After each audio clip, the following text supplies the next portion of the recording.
Existem várias situações em que consideramos números inteiros, mas operamos com eles de um jeito um pouco diferente. Por exemplo, no relógio digital que marca horas e minutos, se a gente olhar a quantidade de minutos e estiver marcando 30, e se passarem 40 minutos, então depois vai estar marcando 10. Similarmente, se a gente estiver no sexto dia de uma semana, e se passarem 3 dias, a gente vai estar no segundo dia da semana seguinte. O que está acontecendo nos dois casos é que a gente está considerando o resto da divisão por um número fixo. Uma semana tem 7 dias, então 6 mais 3 deu uma semana completa e 2 de resto. 30 minutos mais 40 deu uma hora completa e mais 10 minutos de resto. Assim, a gente vê que em várias situações a gente está interessado apenas no resto da divisão por um número fixo. E é isso que o conceito de congruências, que a gente vai ver no vídeo de hoje, formaliza. Nos dois exemplos que demos, a gente pode escrever 6 mais 3 é congruente a 2, módulo 7.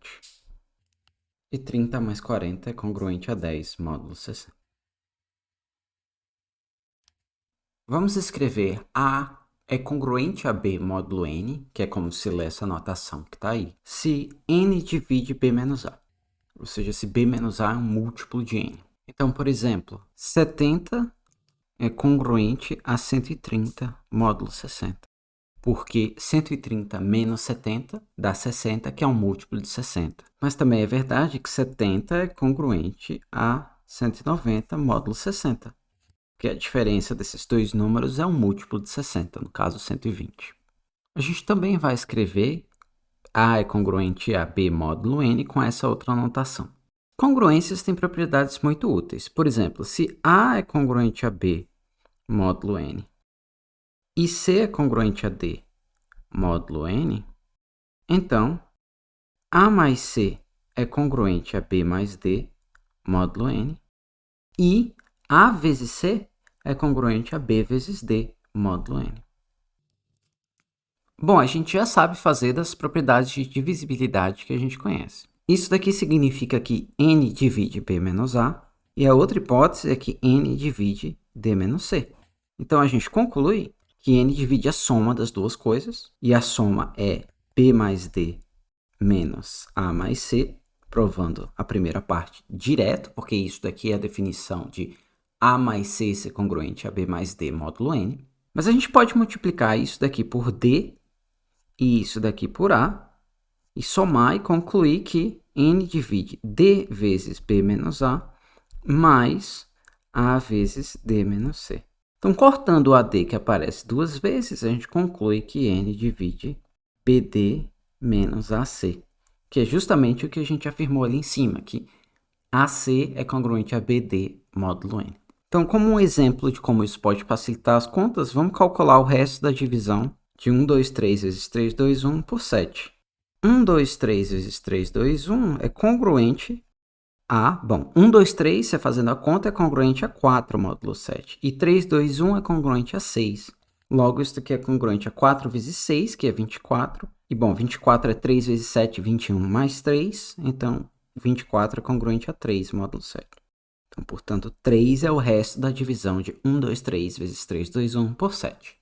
Em geral, quando temos uma fórmula só com soma e produto, a gente pode trocar qualquer número da fórmula por outro número congruente a ele. Vale frisar que, fixado n, esse símbolo que a gente usou de congruente módulo n define uma relação.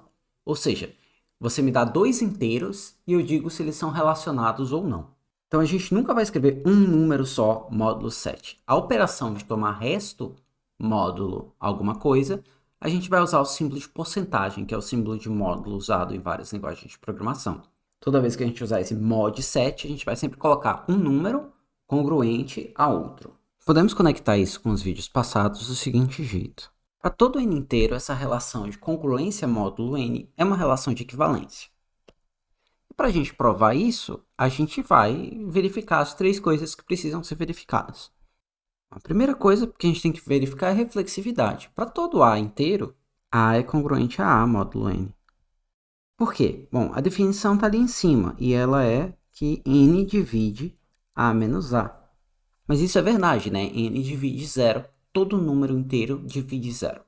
Agora, se a gente tem que A é congruente a B, módulo N, então Isso significa que n divide b menos a, mas então, em particular, n divide b menos a multiplicado por qualquer coisa, multiplicado por menos 1.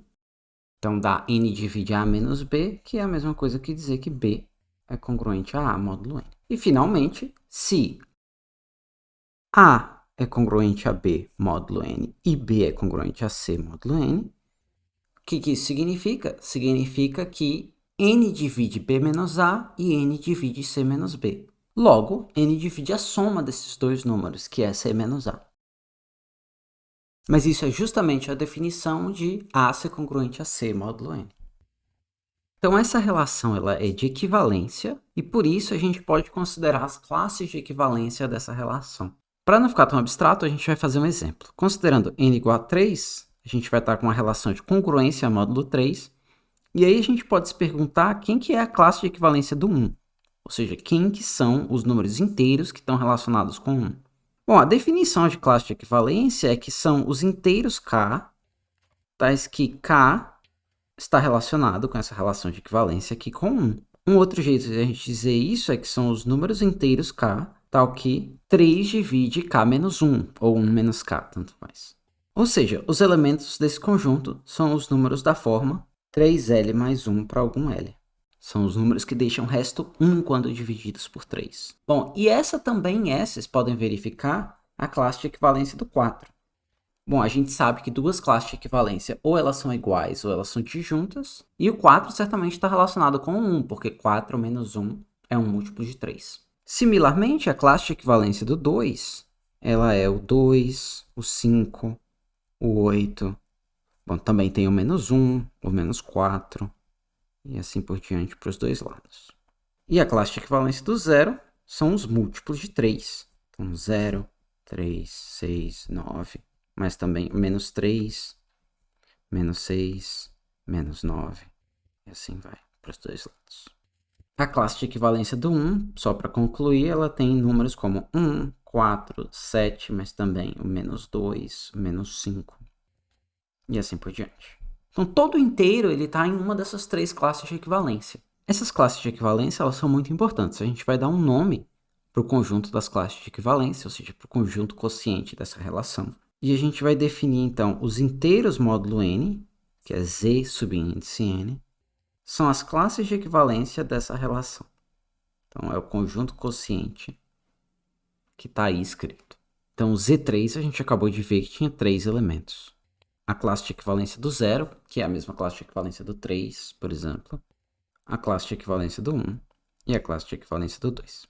Como eu falei no começo do vídeo, alguns desses conjuntos já não são familiares. Então, por exemplo, o conjunto Z12, a gente pode pensar que modela como o ponteiro das horas de um relógio se comporta. Mas uma coisa que é interessante nos exemplos que nós temos até agora é que a gente pode fazer operações com essas classes de equivalência. Se são 7 horas e andam mais 6 horas, então o relógio vai estar marcando 1 hora. Então, uma coisa que seria interessante é a gente saber somar e, bom, também fazer o produto de duas classes de equivalência. Então, se a gente tem a classe de equivalência do A e a classe de equivalência do B, então duas classes de equivalência de Zn, a gente vai definir a soma dessas duas classes como sendo a classe de equivalência da soma do A com o B. E o produto das duas classes de equivalência como sendo a classe de equivalência do produto A vezes B. A gente sabe que a gente tem que tomar cuidado quando a gente faz isso. Ou seja, que essa definição que a gente escolheu um representante da classe de equivalência, ela na verdade tem que dar a mesma resposta, não importa qual representante a gente escolheu. Ou seja, para a gente mostrar que essas operações estão bem definidas, a gente tem que mostrar que se A está relacionado com A' e B está relacionado com B', então A mais B está relacionado, módulo n, com A' mais B', e A vezes B está relacionado, módulo n, com A' vezes B'. Mas a gente provou isso mais cedo. Então, essas operações elas estão bem definidas. Então, em Z12, a gente falou de coisas como a classe de equivalência do 7.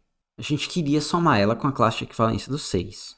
Então, quais são os vários jeitos de ver isso? Bom, tem o jeito imediato, quer dizer que a classe do 7 mais a classe do 6 é igual à classe do 13, que por algum acaso é a mesma classe do 1, porque o resto da divisão de 13 por 12 é 1. Mas a gente também pode pensar que a gente pegou qualquer elemento da classe de equivalência do 7 e qualquer elemento da classe de equivalência do 6 e somou, então 31 menos 18 nesse caso aqui, e olhou a classe de equivalência desse elemento resultante. A classe de equivalência do 31 menos 18, que é 13, foi a mesma classe que a gente obteve ali. Similarmente, o produto da classe de equivalência do 7 com a classe de equivalência do 6, a gente pode só fazer os produtos, 7 vezes 6, 42, olhar a classe de equivalência do 42, que é a classe de equivalência do 6.